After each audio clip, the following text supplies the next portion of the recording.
మనకు ఒక్కోసారి ఎప్పుడు బాగా తూనీగలు కనిపిస్తూ ఉంటాయి. మన చుట్టుపక్కల ఎక్కడ నీటి వనరు లేకపోయినా గానీ మనకి తూనీగలు కనిపిస్తూనే ఉంటాయి. అంటే ఏంటో తెలుసా? మన జీవితంలోకి మంచి సమయం రాబోతుందని. మనకు కూడా మన టైం తిరుగుతుందని అర్థం. మనం కూడా కొన్ని మంచి అడుగులు వేస్తున్నామని అర్థం. ఇప్పటి వరకు మనం మన జీవితంలో ఒక దారి తప్పిపోయిన పడవలో ఒక సముద్రంలో కొట్టుకుంటూ ఉన్నాము.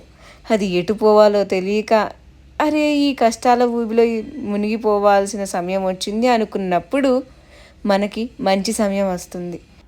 ఈ పారుతున్న నీటిలా మన జీవితంలో కూడా గుడ్ లక్ అనేది తన్నుకుంటూ వస్తుందండి. మన జీవితంలో కూడా అన్నీ సమృద్ధిగా ఉండబోతున్నాయి. మన ఇల్లు కూడా అంతే హాయిగా, ఆనందంగా, అందంగా ఉండబోతుంది. ఎందుకంటే Japanese mythology, Chinese mythology, Greek mythology అలాగే మన ఇండియన్ మైథాలజీలో కూడా డ్రాగన్ ఫ్లైస్ని ఒక గుడ్ లక్కి రిసెంబుల్ చేస్తారు.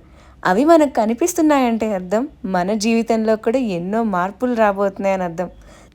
అందుకే మనోధైర్యాన్ని కోల్పోకుండా జయాన్ని ఆశిస్తూ ముందుకు పోవాలి.